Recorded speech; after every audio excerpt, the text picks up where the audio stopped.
Yes, the Pope used to be Black. If Pope Leo XIV had been born just a few states over in Louisiana instead of Chicago, Illinois, the law would have considered him Black. So by the time Pope Leo XIV was born in 1955, he came into a family that had already made this transition on paper. It was routine. And this is one of the many reasons families like Pope Leo's, I'm sure, quietly disappeared into whiteness. That one detail changes everything. Hi, I'm Danielle Romero. Thank you so much for being with me here on my channel where we talk about American identity and family stories. And the beginning of this channel has been documenting my own family story where my mom's grandmother, Lola Perot, left Louisiana in the 1920s and passed for white in New York. It has been really incredible to see the story of the Pope, the new Pope's family story playing out in real time and overlaid over my story. Now, I originally was hoping to do a video with my cousin, genealogist Alex Lee, but I just had surgery a couple days ago, and Alex and I were supposed to do a video yesterday, but I was not feeling very well. Hopefully, Alex and I will be able to dig in deeper into the Pope's ancestry, and let me know if you'd be interested in that below. Pope Leo XIV, born Robert Francis, I've heard people say Prevost. I thought it was maybe French, like Prévost. He was born on the south side of Chicago, and that's where most people think that his history starts, but it actually starts in New Orleans. That's where his mother's side of the family came from, specifically the 7th Ward, which is home to a lot of Creole families. These are families with a mix of different cultural heritages, but often deep Catholic traditions, like my own family, and long histories of navigating racial lines that were never clear and never really fair. His grandmother, Louise, was Creole, and it's interesting to me because my great-grandmother ended up going by the name Louise as well, and she was born to a Black Catholic community that existed long before integration. His grandfather, Joseph Martinez, was Haitian. They got married in New Orleans in the late 1800s and were listed as Black in the 1900 census. Back then, being considered Black in Louisiana came with specific limitations. Your race was tracked on every form, which we've talked about on this channel a lot.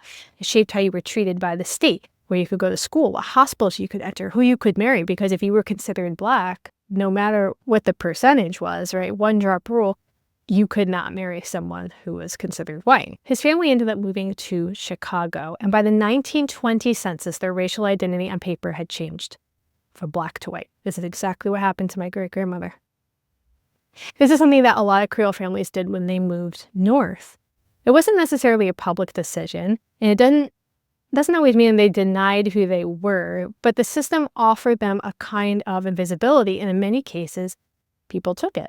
Not out of shame, all the time, but almost always out of protection, or out of love for the next generation, concern that opportunities won't be made available based on what is written on this piece of paper. So by the time Pope Leo XIV was born in 1955, he came into a family that had already made this transition on paper. He was raised Catholic, raised in Chicago, and by all public measures, he was white. Louisiana's Black Blood Law, this is truly what is called the Black Blood Law, was not overturned until 1983.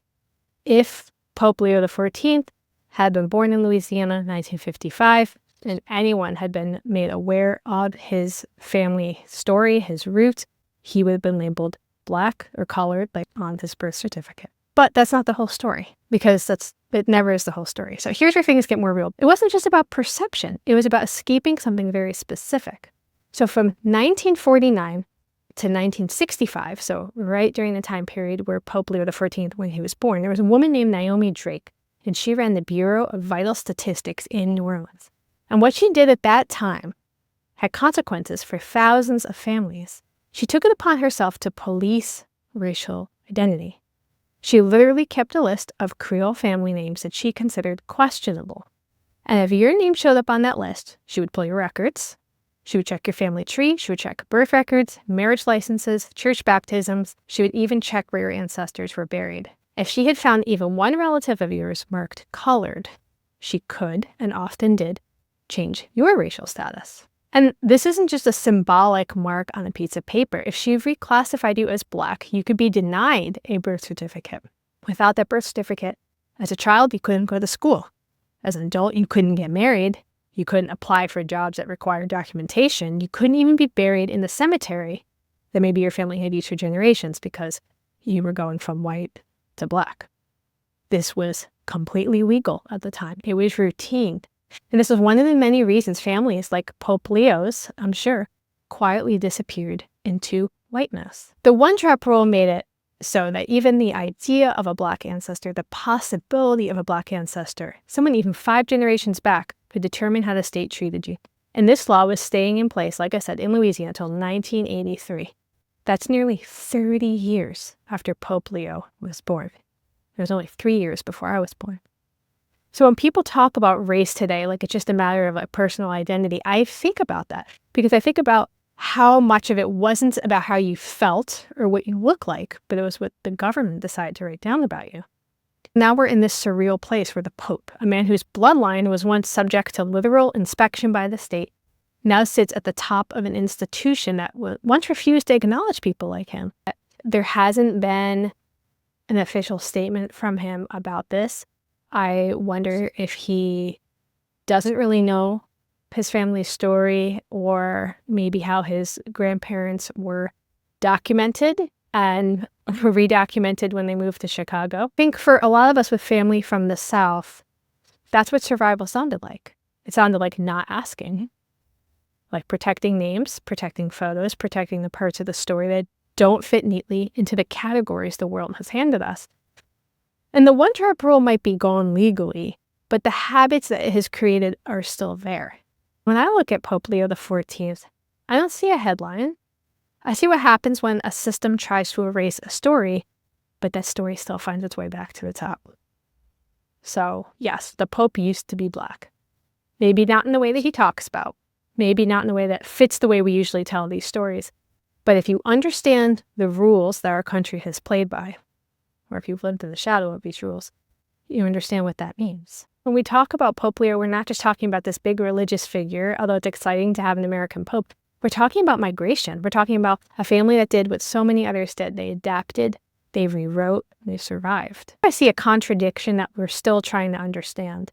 Because now, a lot of the search results that I've seen people saying, is Pope Leo black? Is he biracial? What is Creole? These are the stories that don't fit cleanly into the boxes we're still using. But even if no one says it out loud, yeah, the Pope used to be black. I think that still matters. Thank you so much for being with me here on my channel. Thank you everyone for being so patient with me, kind of being a little MIA after my surgery. I'm still recovering. It's been a little harder than I thought. I'm not going to be able to drive for a couple weeks, and sitting up hurts. So I'm going to end the video now, and we will talk soon. Over the last 2 years, I've been telling the stories that often get ignored. But lately, I've been facing an uphill battle behind the scenes of each video. My videos are getting flagged by YouTube when all I'm doing is sharing real history. If these stories have ever resonated with you or given you a new perspective, grab some Be a Good Ancestor merch and help me keep this channel going. Check out nytonashville.com.